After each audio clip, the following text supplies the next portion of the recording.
Hello everybody, and welcome back to more of the Yu-Gi-Oh! Dynasty Series deck profiles. It's me, Cooper, and we're going to be going over the next character to be appearing in the Dynasty Series Duelist Kingdom section.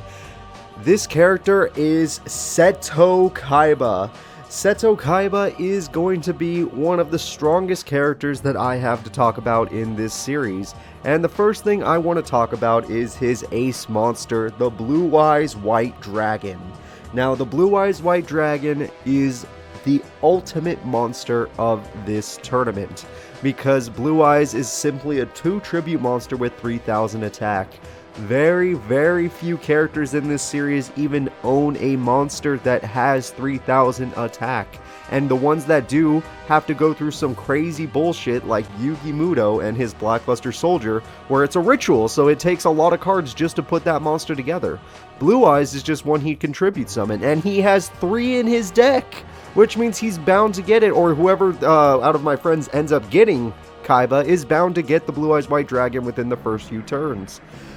On top of that, we are going to talk about Seto Kaiba's rare cards, cards that are only in Seto Kaiba's deck that other characters do not have and that are really busted in this time period.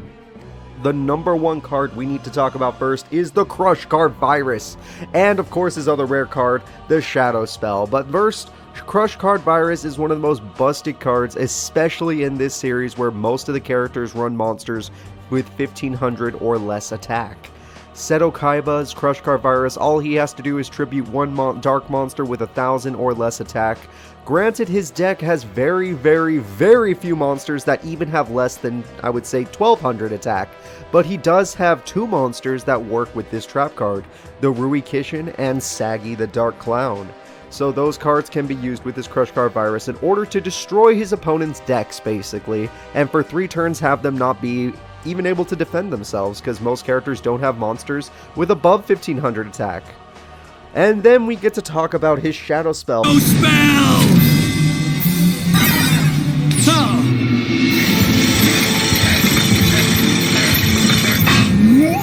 Now not only can your tune not move, but his attack power is lowered by 700 points. Which is freaking amazing. Now, I do have some other rare cards in his deck I want to talk about that only he gets, that I did not put on the rare card list because obviously there's not enough space. Those rare cards are the Negate Attack. Now, Negate Attack nowadays might not seem like the craziest card in the world. It's basically when an opponent declares an attack, you can end their battle phase. It also negates the attack of the monster that attacked. So it ends the battle phase, forcing the opponent into main phase 2, which means his Negate Attack can buy him a full turn to get monsters that he needs, and with a deck like Kaiba's, he kind of needs that full turn. And on top of that, he has something called the Flute of Summoning Dragon. Now, this is a very specific card combo that requires Lord of D, another rare card in his deck that only he owns, and we'll get more into Lord of D later. But right now, the Flute of Summoning Dragon is basically a rare card used for special summoning his Blue Eyes White Dragon. He has another Blood Dragon in his deck that he could summon this way, but it could also just be normal summon, so whatever. So that is basically it for his rare cards. We'll go more into depth of them when we're going through his stats, which the first stat we're going to need to talk about when it comes to Seto Kaiba is his attack stat. His attack stat is unmatched. Literally the perfect attack stat, because he is the only person to run a 2 tribute monster that has 3000 attack. Well, I guess that's not technically true, but that requires nothing else. All it is just 2 monsters and you tribute summon him. His attack stat is also buffed, not just because of that, but because he runs Lejin. Lejin is an 1800 4-star beater monster, and Lejin is super busted back in the day. Very few characters have a monster that reaches 1800 attack that doesn't require a tribute. In fact, most of the characters in this series have 1800 attack point monsters, but they all require tributes, including Seto Kaiba, because he also runs the Rude Kaiser and this weird card called Gyaku Tenno Megami, which, I don't know. His other strong monsters are Sword Stalker and Judge Man, just 2 very powerful monsters at 2000 and 2200 attack points respectively. And honestly, 1 tribute monsters at 2200 attack is super good, so his Judge Man specifically is very useful. He also has pretty good beaters like the Battle Ox at 1700 attack and Rui Kishin Powered at 1600 attack. We all know the average attack stat for most monsters in Duelist Kingdom is 1500, and the average for tribute monsters is 2000. One tribute, obviously. So he blows them away. He honestly just blows them away. And now we need to get into Kaiba's defense stat, which is not exactly the best. Kaiba's overall defense on his monster cards are pretty pitiful. Blue Eyes doesn't count, that monster is a busted monster, but we try to stay away from the 2 tribute monsters. If you go down to his regular monsters, the best defensive monster he has is the Mystic Horseman at 1550, which is a little above average, but he doesn't have many cards that even reach that. Sagi the Dark Clown can also be a card that reaches that. Now, the defense stat is not always just about, hey, is their monsters overall defensive? It also is about their trap cards, which is why he doesn't have a 0 or a 1-star defense stat. The reason I gave him some defense is because of his rare card Shadow Spell and Negate Attack. Those will help him out a lot. And I gave him a little love for having Lord of D, which technically is one of the few cards in this game that actually protects dragons from targeting. Cards that protect monsters from targeting really didn't exist back in Duelist Kingdom. They were a very rare thing, and in fact, Lord of D might be one of the only cards that does. And on top of that, he has a card called the Ancient Lamp, which was a spell card or a trap card in the show, but here there's an actual monster for it, so it works out in the same way. The Ancient Lamp, basically, the way it defends you is that if somebody attacks that card face down while they have 2 monsters on the field, Ancient Lamp will redirect the attack to the other monster your opponent currently controls, which is a really good defensive card. But other than those 3-4 cards, which he was honestly rarely going to draw, plus his overall defense stat on his monsters are terrible, other than Mystic Horseman and Sagi, I'll give them a pass. But nothing above 1600, that is really, really bad. Obviously, the average being 15 means that he could, he'll be fine, but if somebody gets a tribute monster out, he's screwed. So his defense stat, not so good. But it's okay, because now we can move on to Seto Kaiba's speed stat. Now, speed stat for Seto Kaiba is about a little below average, if not average. It's actually okay. Now, the reason I gave him an okay speed stat is because if he gets a Blue Eyes or Judge Man out, or even Sword Stalker out, he can win the duel very quickly. And obviously he does have Blue Eyes Ultimate, so that's the strongest card in the game. If he gets that out, it's a guaranteed win. But his speed stat is slowed down because he has so many brick cards in his deck.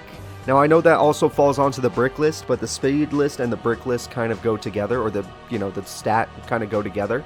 And his speed stat only got a little bit up to average because of a couple cards that I think are very good for his protection. For his speed. Lord of D with Flute of Summoning Dragon is literally a combo for special summoning, and special summoning goes into the speed stat. So, because he has this combo which can make him summon more than one monster in one turn, I'm going to have to give him a higher speed stat. That's just busted. Back in the day, summoning more than one monster in one turn was very, very, very rare. On top of that, his Ancient Lamp that I recently talked about is also a card that special summons Lejin from his hand, which is special summoning power equals fast. As long as it's face up, you could special summon Lejin, which is really, really good. And you could do it multiple times, so if he has multiple Lejins in his hand, he could just summon a bunch of them. So that's why his speed stat isn't basically 0.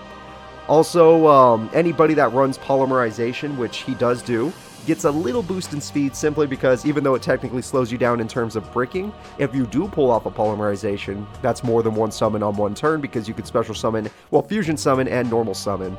So, his fusion monsters that work with Polymerization are the Blue Eyes Ultimate Dragon and the Rabid Horseman. The Rabid Horseman is a 2000 attack point, 1700 defense point monster. 2000 attack is really good back in the day. Like I said, the average for one tribute monster is 2000. The fact that his fusion hits 2000 is perfect, especially since it's a special summon. But now we need to get into Kaiba's brick stat, and the brick stat for Kaiba is Brickmas. Now, the reason I called it Brickmas, other than, it sounds a little funny, to me at least, live with it, is because Kaiba is probably one of the brickiest decks in the game. At least in the Duelist Kingdom tournament that we're throwing for the Dynasty series. The reason his deck bricks so much is because he runs 3 Blue Eyes Ultimates, he has a Judge Man, he has a Sword Stalker, he has a Rude Kaiser, he has a Megami card, this Gyaku Tenno Megami card. He has Polymerization, which is always a brick. He has Flute of Summoning Dragon, which if he does not get Lord of D or have a dragon in his hand, Flute of Summoning Dragon is a brick. He is one of the most bricky characters in the game, and the reason he's not the brickiest will be shown later when I reveal the other characters that got put into this Duelist Kingdom tournament that hopefully my friends don't get. But when it comes to Seto Kaiba, I'm sure anybody would be happy to get him. I mean, he's got Blue Eyes Ultimate, he's got Blue Eyes White Dragon, he's got amazing cards in his deck, and honestly, anybody that gets Kaiba, other than the fact that they could break in their duels, will be happy to have them, or to have him. So, his overall potential, in my opinion, is this.